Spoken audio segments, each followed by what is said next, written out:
ding ding ding ding ding ding ding ding ding ding ding ding ding ding ding ding ding ding ding. Fubble Time. Hello, I just kicked my TV tray. How are you? My name is Teresa Tomey. And I'm Patrick Ziegler. And we are Fubble Entertainment. And this is Fubble Time. Look at us with our fancy graphics. Bravo. Yay. And my computer didn't crash this time. That's like good. Last week. We did a little crash. We are so excited. We started this. We're just asked how many we've done. We were asked last week, and I was like, oh, I'm going to figure that out. And then we didn't. But promise, next week we will know the answer to this question, how many episodes we've done. Patrick and I started doing this right when we got sheltered in place as a way to connect with all of the amazing creative forces of people that are in our lives, whether they're working in television or entertainment, stage, or whatever. So we've talked with people across the board, and today we are, this is my head exploding with excitement. And I'm writing to everybody, saying hello to everybody and asking who's here. We see Jeannie's here, one of our friends. She says, yeah, no crashes. All right. So as we're gonna usually read a bio. This time we're gonna actually show a clip of this fine gentleman. We can certainly tell you that he has won 7, that's 10, 7, count them, 7 Emmys in both comedy and drama. I mean, the man is, when we write the man, the legend, was serious about it.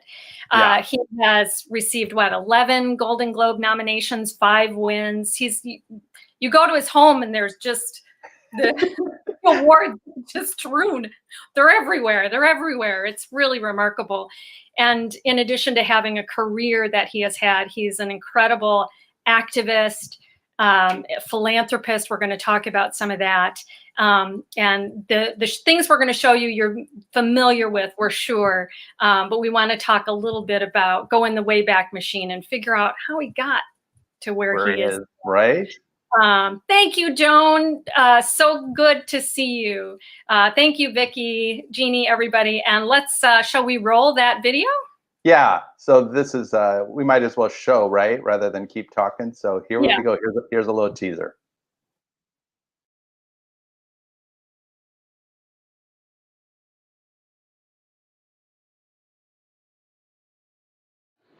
Divorced? No. Never married? No. Why?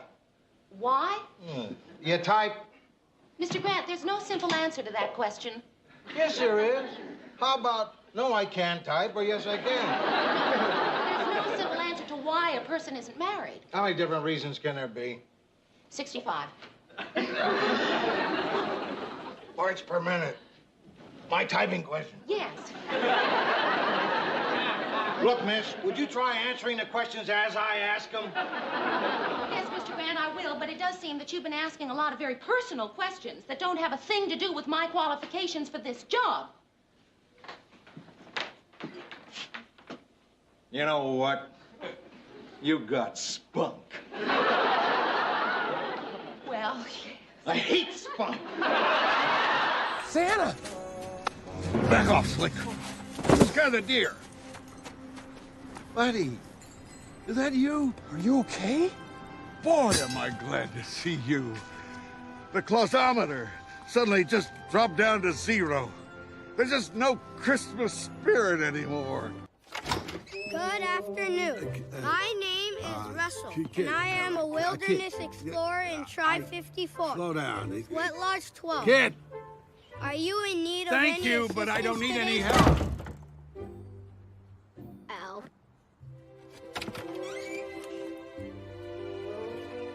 Proceed. Good afternoon. Let's skip to the end. Oh, my heart. I just watched on something on YouTube. Somebody had posted just the sequence of with him and the wife in Up. And I'm sobbing. What a role. What a man. want to introduce our buddy? So without further ado, we are so honored to introduce to all of you the wonderful Edward Asner. Hi, Ed. How do you do? Hello, hello. We're so glad you're How are here. you two? Life is Good. good. I'll be sure that two lovely personalities to be found on both coasts. Oh my They're God. bifurcated. Yes. They're lovely people. And the only reason I'm on this show, I have no idea where we are, but it's only to be with them that I came on this show. Well, thank you. I love them. I love you. Whether I'm heterosexual or homosexual. Between the two. Well, we are so honored that you're here, seriously, and that we've been able to work with you and connect with you. And so without further ado, Teresa, do you want me to start it off? Or do you want me to start it off? So Ed, one of the things that we would like you to share with the group, our many viewers, is just where, when, how do you remember getting involved in the arts in your youth? Where did it start? Where did it come from? What do you recall? I always felt like a phony until I stumbled upon acting, which was in my, I did radio in high school, and we did radio programs and dramas, and that's my bird. I was going to say, my bird, I have a bird and it's quiet. I was like, that's not mine. You want to get that bird? Get the bird out of here. He's doing nothing but peeping. We don't mind. Peeping. It's low budget. Oh, hey, real quick, Ed. Peeping Tom. My partner Mark says hello. Great to see you. Your partner what? Mark says hello and great to see you. How is he? He's good. He's in Colorado right now. He's where? He's in Colorado actually right now. Oh, I wish I was in Colorado because we have lots of heat waves out here. Yeah. So you're continuing about, you got into radio and... I did the radio in high school and I loved being a dramatic there. It was a cheap Lux Radio Theater. And then I got to college and I didn't know what to do with myself. And they started radio there, so I auditioned for that radio. And I told my roommate, who considered himself an artiste. And finally, he came bustling home one day. This was in spring sometime. And he said, "Yeah, you go and you check out T.S. Eliot's Murder in the Cathedral.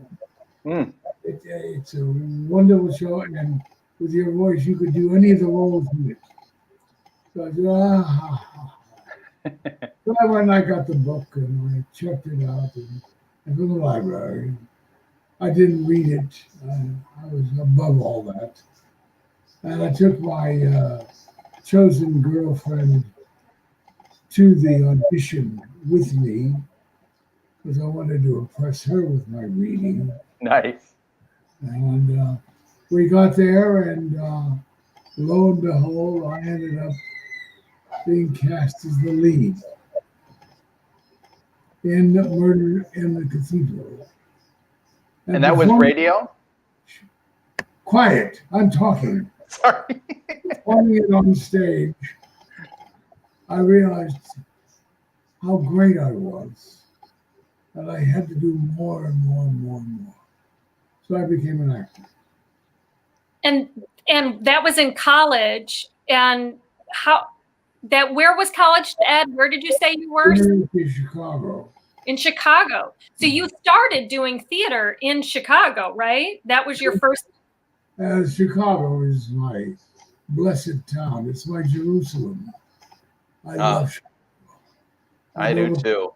Chicago. I worked in the Ford plant in Chicago. I worked in the steel mills in Gary. So I know all of it. But you did theater there too, correct? So you did theater. You did theater in Chicago. Oh, yeah, I did it up the wazoo, I'll tell you. You did improv, right? What? You did improv, right, with Phil Sills? No, improv came along later. It was one of the tools we resorted to if we were stuck. Paul Sills was our creative director. David Shepard was his partner. They both believed in improv, and they both employed it wherever they could and would. So, Our friend, if you remember, Danny Salas, the director that directed Kalamazoo, says hi, and you are the best. at what? Just in general, Ed. Oh, yes. Yeah, I should put that on my business cards.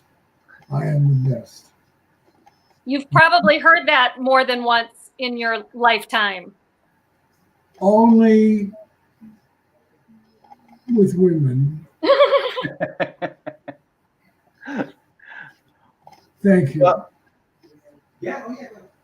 So, from there, where did you go next? Well, I didn't go anywhere. I stayed in Chicago. Chicago was my womb, my mother, my nurturer. And we stayed there and did Playwrights Theater Club was the name of it. We were north of LaSalle.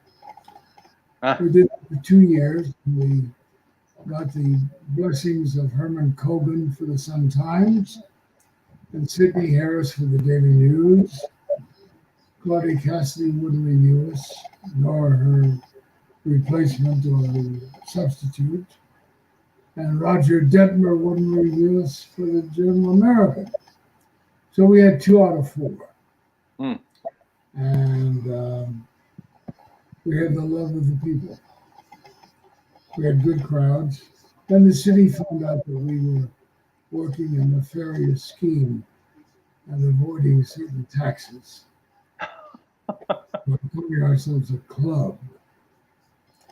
And instead of paying admission, you paid dues.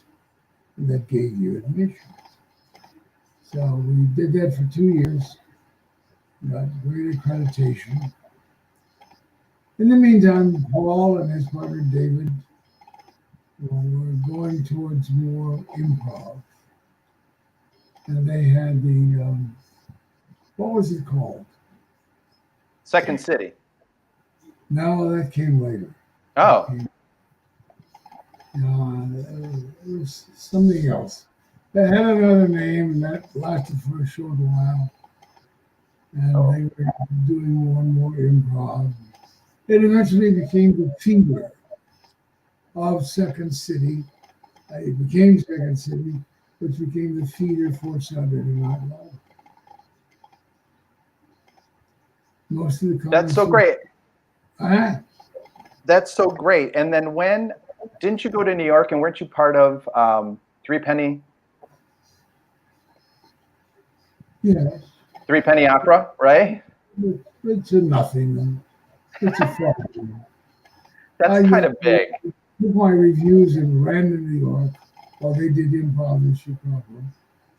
And I eventually got into Threepenny Opera as a replacement. And eventually, due to the graciousness of Leon Janney, who was my predecessor of Peachum, J.J. Peachum was one of the stars of Threepenny Opera. And he gave his notice early so that he could recommend me to replace him, which I did. And for 2 years and 9 months, I was J.J. Peachum in Threepenny Opera. So you worked in Chicago, you worked in New York, you had a very successful stage career. happening. I mean, why then did you take the leap into television? What was the motivating factor there? Well, for one thing, the leap into television was a steady job, which you certainly didn't get as a freelance actor in television or films. It was a steady paycheck every week while the series is on. Hopefully the series will succeed, and because of the brilliance of our cast and our leading lady, we made it for so many years. And I had a steady paycheck and could support my wife and the eventual kids, brats, who came along. I think you have wonderful children. No brats among them. Do you really? You don't know. But you started in TV in New York, right? Didn't you do some of the shows, early television in New York? Yeah. Well,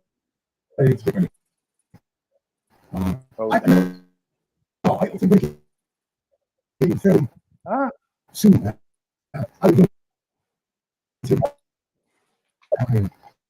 Is he freezing up, Teresa? Oh, shoot. Let me pop him out and pop him back in. Hold on. He might not even know it. No, probably doesn't.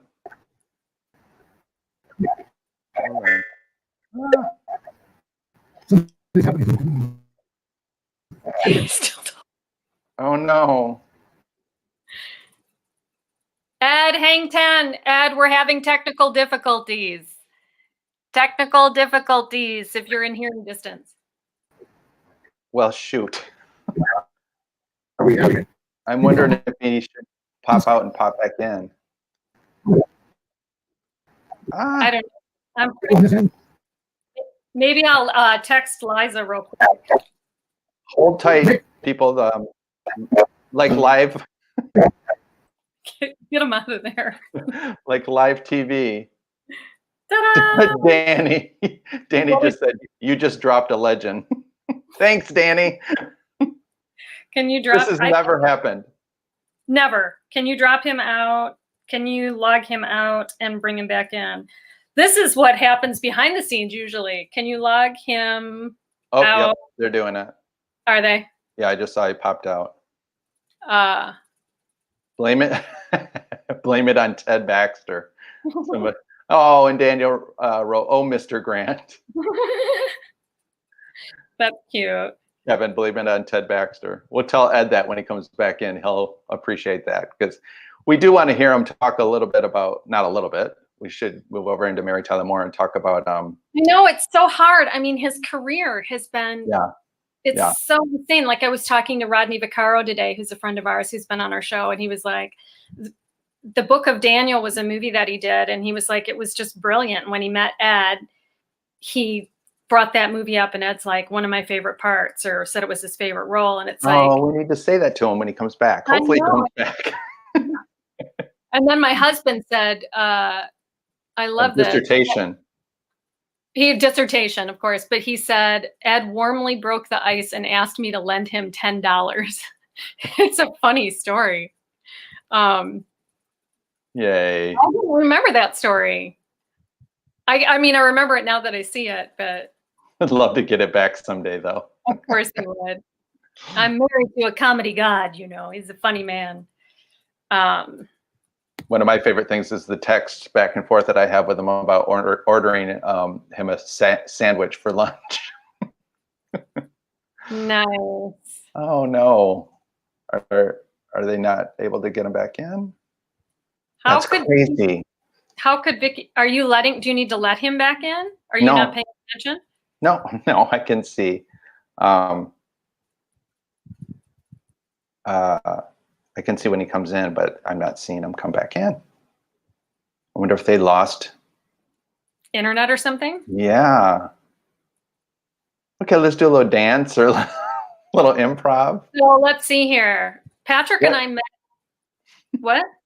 I was going to say, Patrick and I met Ed Asner when he did a sitcom that we wrote based on our friend. That's not when we first met him. Oh, we first met him when we were working on something for local theater. Backstage drama. Backstage drama. And that's what I'm going to do, Mark Anthony Lord. And so we wrote a sitcom based on my life and our friendship.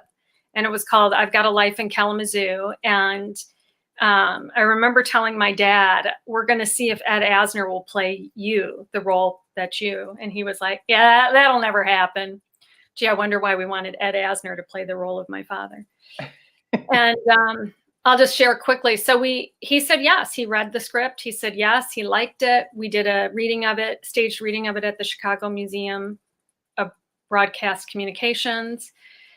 We did a couple of episodes kind of as a read through. Patrick had a starring role in it. Got to work in a stage reading alongside Ed. Amazing. I got to be the narrator. Come on. You also got to write it and executive produce it.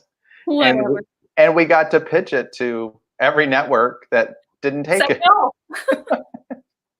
Which is... It was amazing, but it was an amazing way to meet him. And my story with Danny Salas, who's with us, was he at one point he had to say something. I can't remember what it was, but it was some line that I wrote that I took because my father wrote it, and I was like, "Yeah, Ed, that's not really how he said it. He would kind of say it like this." And I'm like, first of all, really, you're giving 7-time Emmy Award winner, 5-time Golden Globe, roots, Mary Tyler Moore, Lou Grant. He's back. Good. Anyway, he said, it's my character now. You got to let it go. It was interesting. It was a really interesting moment. Oh, are we back? Hello. We're back. Back? Yes. Okay. Hi. Nick. Yes. Thanks. Yes, don't do it again. We don't know what happened. Do you think it? I don't know. Let me turn the light back on. Okay. It feels like it was Wi-Fi or something on over there. Ed, hello again. I've never been so insulted in my life. We didn't do it on purpose. I've been treated like a 5 and 10 cent. Well, we're just so you know, the whole time you were gone, we were singing your praises. What's that? The whole time you were gone, we were singing your praises. You were? We were, and about how we got to know you and work with you. And somebody wrote when you went out of the screen, somebody wrote, blame it on Ted Baxter. Yeah. Can you talk a little bit about that wonderful show? And also, I know what you say about Ted Knight and just what you thought of him and that process and how you got it. Could you share that with our audience? I could try. All right. It was I was doing a somewhat comic police chief for 20th Century Fox in a film. And Grant Tinker was somehow involved with 20th at the time. The Mary Tyler Moore show. So he said, have you considered Ed Asner? And they then asked Ethel Wynant, who was vice president in charge of casting at CBS, said, can Ed Asner do comedy? And she replied that Ed Asner can do anything. This is very lovely. She didn't know if I could do comedy, but she found out. And so the producers, Alan Burns and Jim Brooks, called and arranged for me to come in and audition, which I did. I read the character, and Jim Brooks honorably said, well, that was a very intelligent reading. And I mumbled out audibly that it wasn't funny. And when we have you back to read with Mary, oh, well, that's a positive sign, isn't it? I'll be back to read with Mary. I want you to read a wild, wiggy, all-out, crazy, unstoppable. untrammable. And I said, oh, yeah, yeah. So, okay, I'll do that. And I started walking, and I said, wait. I don't know if I can do that. Would you let me try that now? And if I can't do it that way, then don't have me back. I've never been so honest in my life. Wow. He said, well, we only have a few minutes. Gavin McLeod was in the wings waiting to read for Lou as well. So I said, well, let's you give it a shot. So I read it crazily. And they laughed like they hadn't laughed before. And they said, do it just like that when you come back to read with Mary. And I said, oh, yeah, yeah. I left there, what did I do? What was it? Oh, how did I make it funny? What did it? What?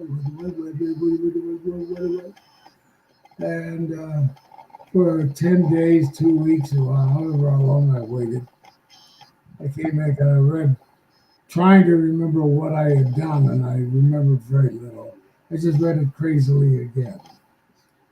And I finished, and they laughed appropriately. They said, read it just like that. So I left, and Mary was left alone with the producers. A few years later, I found out that when I left the room that day, she then turned to the producers and said, are you sure? She thought I stunk, as did I. I said, that's your Lou Grant. Wow. Two of the most iconic characters on TV. One of the most iconic characters on TV. Oh, well. Seriously. I mean, amazing.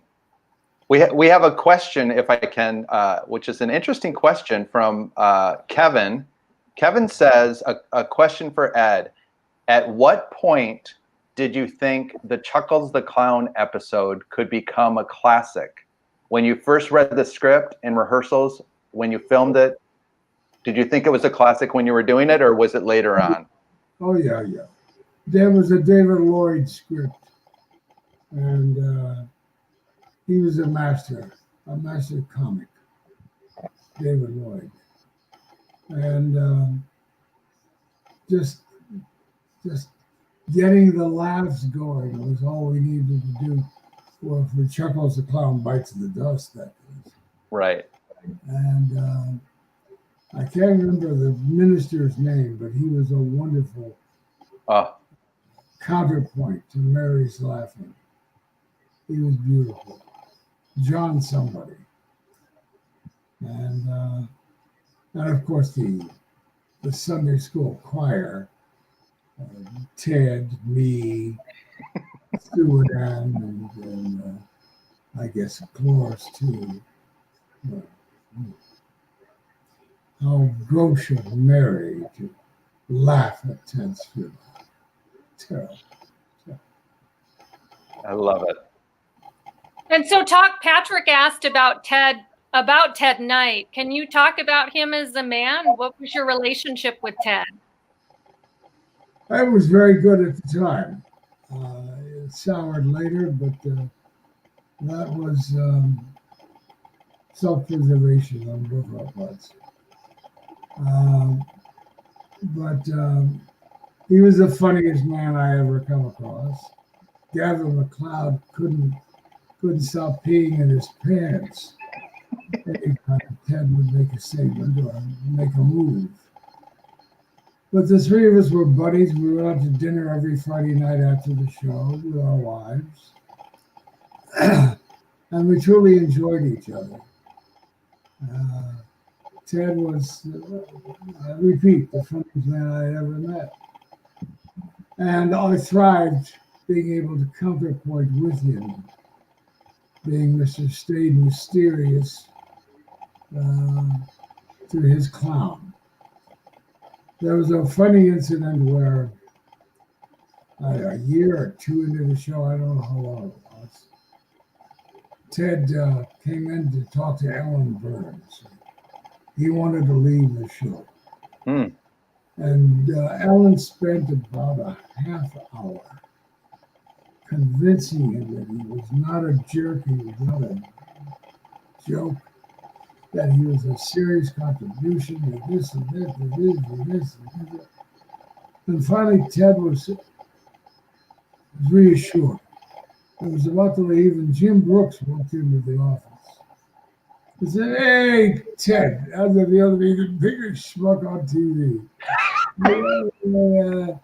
And all of Alan's work was washed down the drain. Ted was all set to go out and quit again. And they had to spend at least an hour reassuring him that Jim was giving him the final impression of what was the actuality. Thank God he didn't quit. Yeah. Genius. I mean, genius. Yeah. He was really genius in that role, you know. I mean, everybody was. It was just quite amazing how the writers wrote for you guys. There was a time where Ted was doing a scene and Gavin and I weren't in it. So he said, "Listen, I want you guys going to be here. Tell me, I'm going to do it another way this time. And tell me how you like it compared to what you just saw." So we watched the other way, and it was funny as hell too, but in a different way. He had found it. Here, Gavin and I were always searching for the one way we could get a laugh. Ted was always coming up with several. We watched it and said, "Oh, it's funny. He said, "Well, good, well, stick around. I want to try the third way. And tell me what you think of that." And he tried it the third way, and it was almost as funny as the first two. We told him that. So he went and did the final performance with a combination of picking and choosing what he thought was most effective. Awesome. He could pick and choose and be the delight. I can't imagine that he was ever taken seriously. But he was making a living before then, being a cop or being a detective. I don't know what it was. But he had that Stonewall expression that he used as a cop. So, Teresa, do you want to read the question from Vicky? I can't. Oh, interesting. Somebody just wrote, "You worked with several strong women on the Mary Tyler Moore Show." I've got a little bit of feedback, Patrick. Why don't you read it?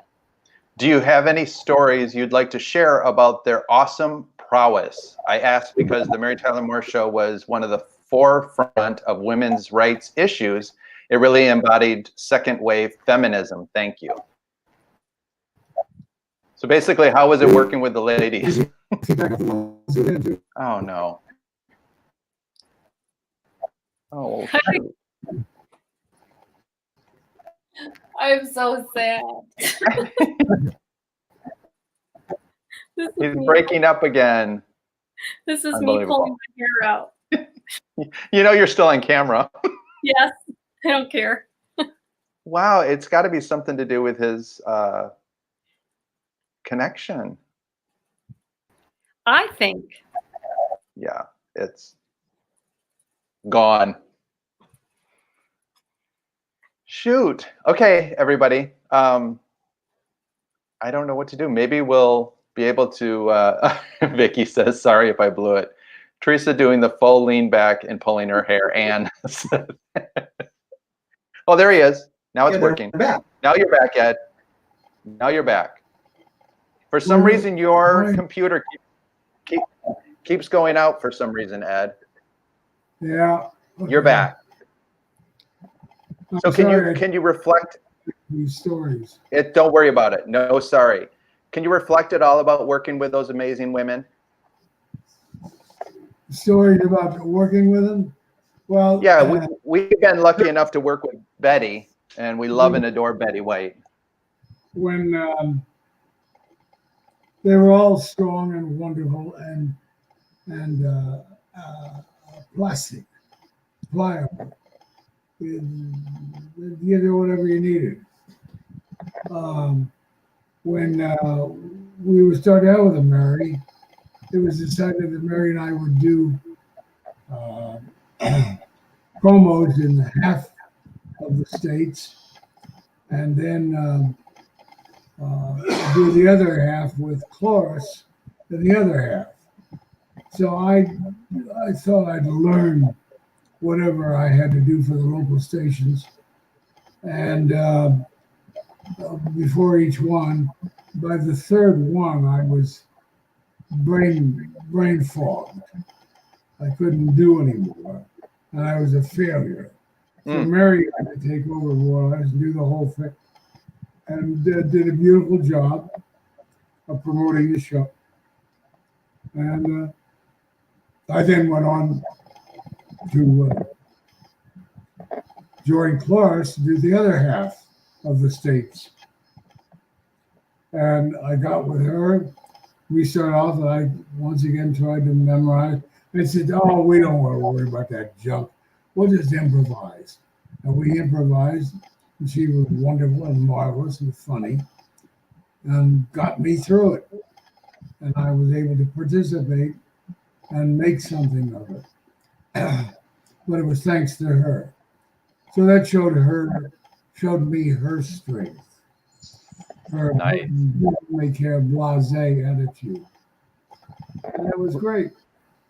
We got a little bit of taste of her love for you at your 85th birthday when she cut your cake and was serving you your cake at your birthday, and could see just the connection the two of you have. You and Cloris. I don't remember. It's okay. We do.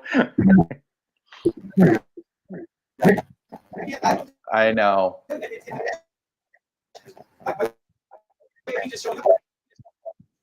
It's okay.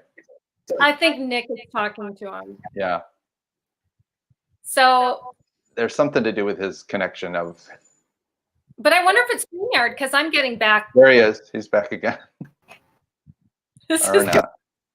the world's longest interview because we can't get. Oh, we haven't even talked about his charitable work. I know we have to do that. Well, maybe. Oh, hold on. There we go. All right. It's got to be something with your internet.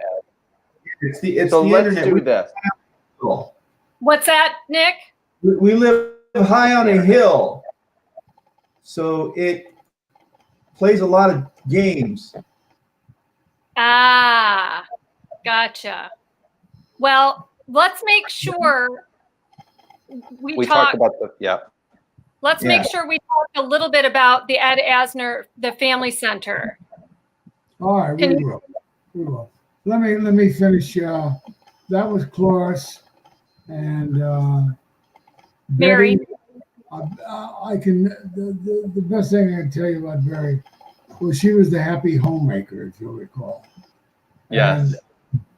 And, there was finally. She began employing Gavin as her assistant, and Ted and I would razz him and try to raise his hackles for being her yes man, being Betty's yes man. And finally, she was going to prepare a wedding, like a wedding cake for Valerie's wedding, I think. So she said, and she was also preparing the either bridesmaid or the bride's outfit for Valerie, and she was dressing Gavin in that outfit, so he had become a total patsy for Betty. So finally, our comments got to him, and at the peak of the show, with him in the bride's outfit, she said something to him, and he picked her up and slammed her down on the platform, holding the cake the wedding cake and splattered it all over. And she then reached down. This is her ad lib. And took a swipe at her ass and came up with some icing, tasted it, and said, needs a little bit more vanilla, I think. Yes. Or would to that effect. And showed what a phenomenal show person she was. She's a great chick. Yeah. Both of them are. Yeah. Yeah. Phyllis and Yeah. and Betty. That's wonderful. So where am I? So you went on, you did Lou Grant, you did all of this television, you did movies. I was just saying while you were in freezing, while the internet was acting up, we had a friend of ours who said that, I talked to him today and he said, oh, I remember Ed in the book of Daniel and how much he loved your performance. There's so many performances that you've made that it's hard to encompass all of your, I mean, we know these amazing parts. I mean, I know Up had a special place in your heart. Is there another movie or stage or something that you did that we might not know is very special to you? Well, JFK, of course, is a big Oh, yeah. for me. I scratched up Jack Lemmon's face quite a bit. Yeah. Daniel, I love being that kind of person. All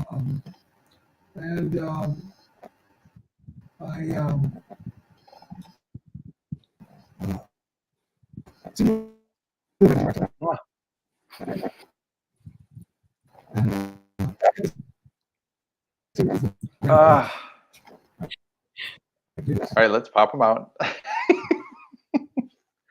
People are sticking with us, which is so great. Well, how can you not stick? If it wasn't Ed Asner, they'd be long gone. I just reversed time. Oh, God. I'm surprised. I'm just going to keep making weird faces. Well, Terry's in Just Watch Autism and Cake Today. Really enjoyed it. Oh. Just watched Autism. What is Cake Today? What is autism? Well, autism is his foundation, so I don't know. But hi, Terry. Hi, Terry. Glad you're here. Okay. Edward, are you there? No. Well, we'll give it one more go. So you put up the link to the Ed Asner Family Center. Yes. Right? So Jeannie's hanging with us. People are it's short with Ed. It's a short with Ed. Huh. Terry Zinn said. Oh. Yeah, so it's the Ed Asner Center. And what we always do is we ask our guests if they have a cause or something that people can give to. And Ed's very passionate with Autism Speaks and his foundation, the Ed Asner Family Center. So you can make donations and any amount, as Ed said, $1 million. But any amount is wonderful. And I put the link in there in our chat and people can click directly onto there. Yeah, he's a remarkable philanthropist. Like we might not get to interview him again. So, Google Ed and really learn about his activism and the work that he did. Even recently, like in the last 5 years, he did a voiceover on a piece about, can't remember, just about humanity and the earth. And he is,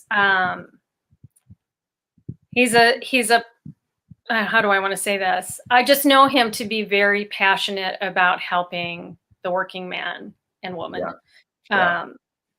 And And he's been so wonderful to us and being a part of our projects. And we're still working on getting our Christmas movie done, The Santa Hat. And so, oh, there he is. I think he's back. Is he back? No, he's not. Edward. So shoot. Yada yada yada. Well, I think he's going to feel bad. That's who he is. He feels like he did something wrong. He will own it. We, Patrick and I have been very, very, very blessed. It's so funny. Like when I came to LA, my sister was like, "Oh, did you see any Kardashian?" And I'm like, "I'm looking for the old people, the mature set." That's who I want to see, are the people that I grew up watching. And I know it's like you went to a show and Marla Gibbs was there, and you just hung out with Marla Gibbs, right? And I just love it. That's who we get excited about. Stan Zimmerman, thanks, Stan. Stan's also got the hookup on the mature acting set, which is who Patrick and I. And Patrick actually has a signed script. Tell them about how you got your maybe your Valerie autograph.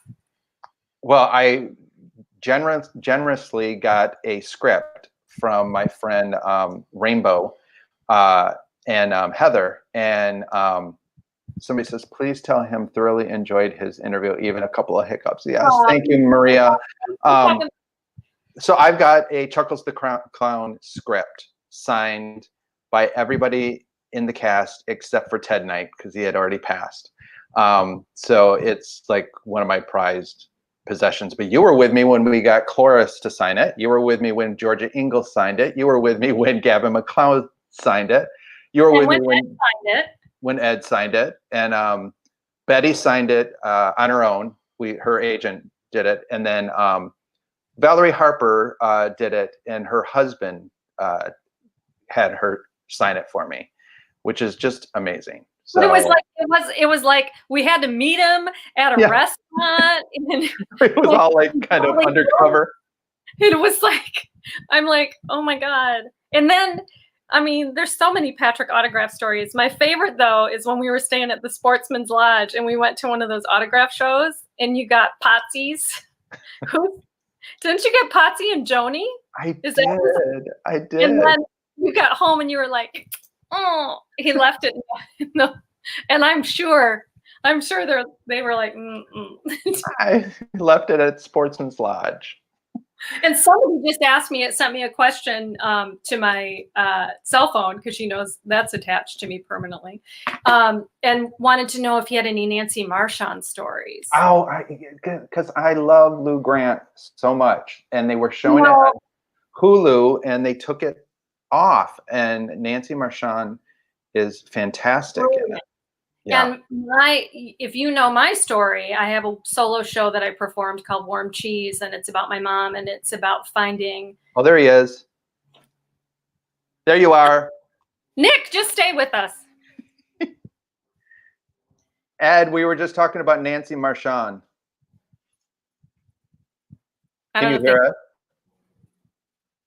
Nick, can you guys hear us? Uh-oh. Are you on mute? Are you hearing us, Nick? People are sticking with us. Oh, you know what? I'm getting hot. He's muted. Ed is muted. You got to unmute. It's along the very bottom of the screen, Nick. It says mute. Oh, he popped us out completely. He's not even in the ding ding ding ding ding ding ding ding ding. Ding ding ding. Well, this one goes down as Fubble history. Fubble.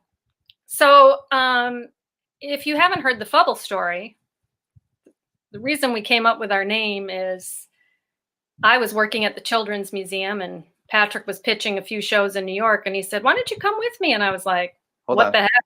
Hold on. Hold that note. He's back. Here he is. Okay, can you hear us now? There you are. Now we're back.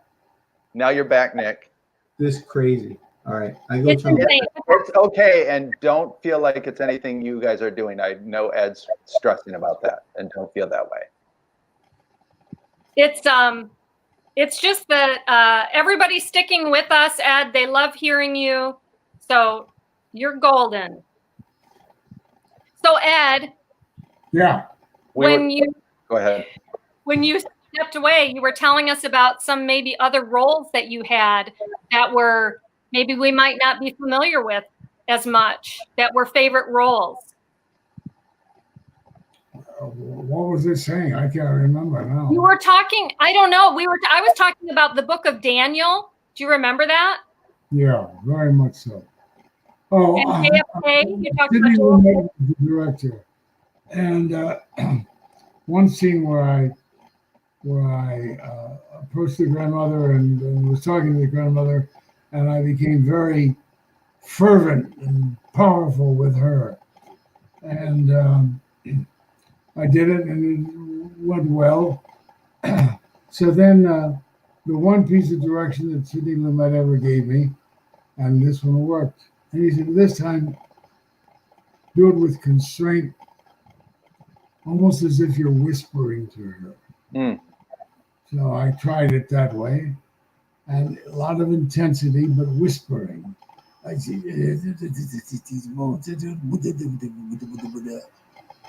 and that's the print they used. That's fun. Yeah. And somebody else asked, they wanted to know if you had any Nancy Marchand stories. How was working with Nancy? Oh, God.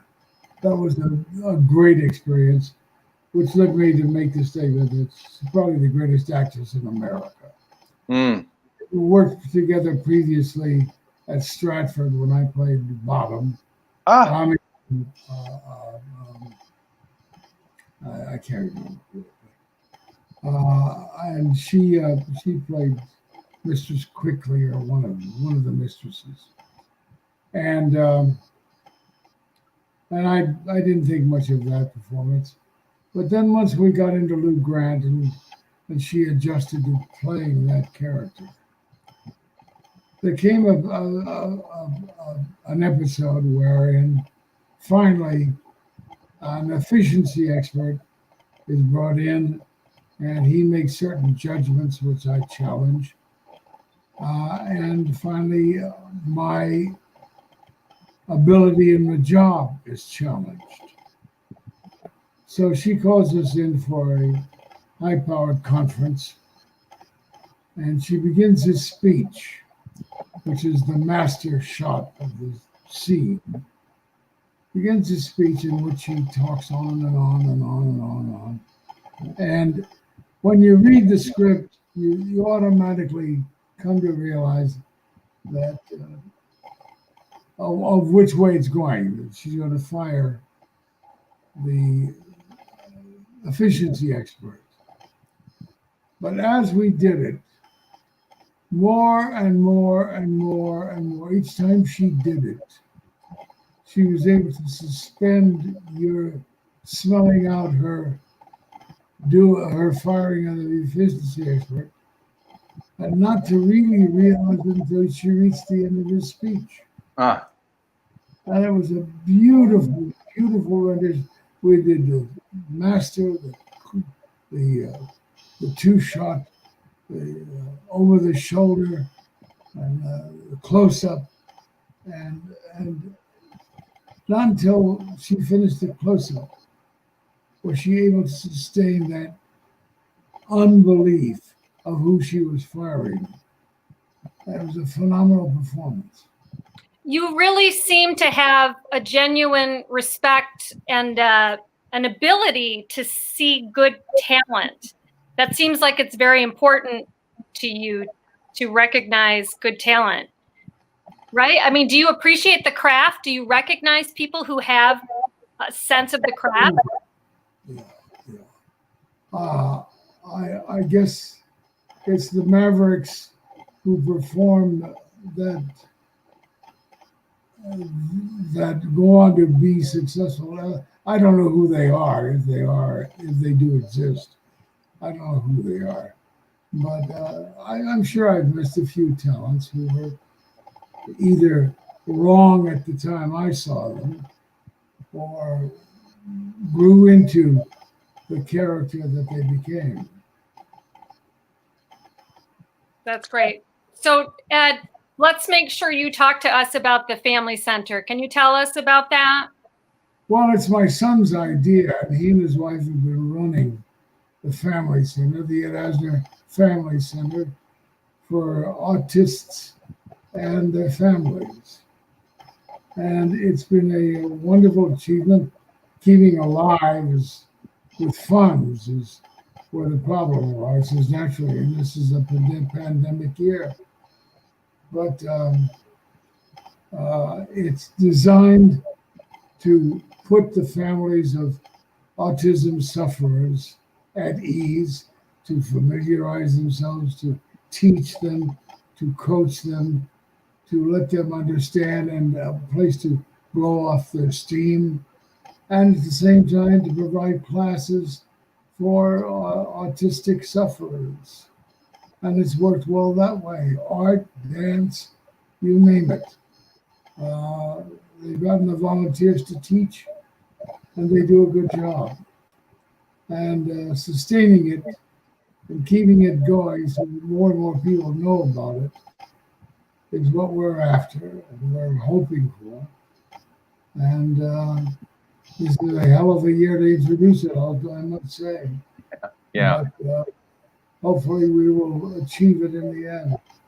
My son and his wife. We're hoping that somebody watching here today will make a donation too. So Patrick is scrolled down here, and in our chat you can find at AsnerFamilyCenter.org /donate. So we hope that you will make a donation if you enjoyed your time, as crazy as it was today, in and out with Ed. I have to say around the foundation, the center, I've watched some of the videos and some of the live feeds that you guys have been doing.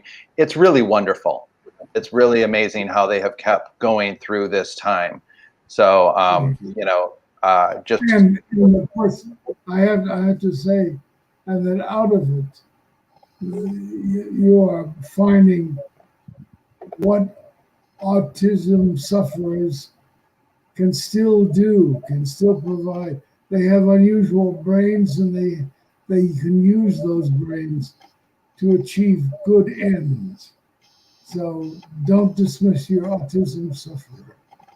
No, and what's wonderful, Vicky, who's been asking some great questions, says, thanks for sharing that link, Patrick. My daughter taught music therapy at a school for autistic kids in Chicago for 3 years. Yeah. Well, Ed, Teresa. Can you put out Maria's quote there, Ed? We got Maria, who's been with a woman by the name of Maria, who's been with us, said, please let Ed know we thoroughly enjoyed the interview, even though we had a few technical hiccups. So we appreciate you spending your time with us. And it's been a gift to know you and a real treat to be able to talk with you today. Well, I can't thank you, Maria. That's very good and perceptive of you. I can't tell you what agonies these two, Patrick and Teresa, have gone through trying to keep the show going with me, just this episode, because I live in the San Fernando Valley. And you keep wondering how this enormous, wonderful corporate owner of this system can afford to keep such mistakes going with the terrible reception we have for the telephone in the San Fernando Valley. I don't know why we're suffering this, but anything telephonically or telegraphically, I don't know how to say it, suffers when you broadcast it in our valley, and the valley holds millions of people. So May Well, they be. Thank you. thank you, Ed, so much for doing this. We love you, adore you. Thank Nick for his help and Liza for her help as well for making this happen. Matt for sending the link. And be safe, Mr. A. Be well. Take care of yourself. We'll look for you on Cobra Kai, airing now on Netflix. You've got And also, happy early birthday next month. You got a birthday coming up. I'll expect to hear from you on my birthday. Okay. All right. For sure. No gifts. No gifts. Okay. No gifts. Except to donate to the Ed Asner Family Center.org. Yeah. That would be the biggest gift of all. There you go. And Molly, somebody, we know her. Molly Brink just dropped on and said, thank you, Ed. Love you. We're getting lots of love you comments along the chats here, Ed. You've made an indelible impression on a lot of people. Thank you for entertaining us for these many years. Yes. I might be watching Up again soon. I think I need another fix of Up soon. And we didn't talk about it, but my favorite is The Gathering. Oh, The Gathering is a good piece. It's good straight. Love it. And boy, does Maureen Stapleton give you a good slap. She's a good one. All right, Edward. Really nice. Thank you, thank you, thank you, thank you. You two have been marvelous considering the pandemic conditions we had to work under. Thank you. And Vicky Stein just said donated. So there we go. Great. Nice. Nice. Thanks. All right, Ed. Bye. Thank you very much for all you did. And Love you. I owe you a repeat performance that's untrammeled. Okay. Great. Good to know. All right. Take care. Thanks, Bye-bye. Thank you.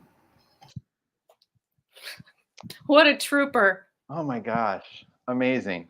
Amazing, amazing, amazing. What birthday is that going to be?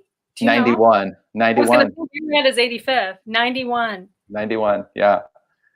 Thank you, everybody, for staying with us too. I know. Thank you so much. Well, it is Ed Asner. I know.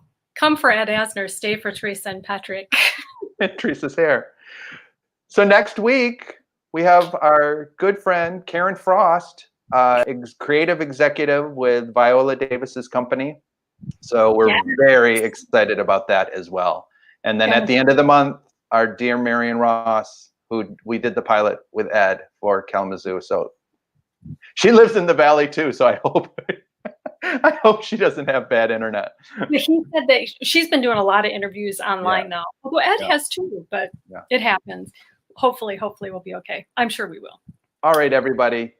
Thank you for staying. And we say, we got to get out of here. Get out of here. Gotta go.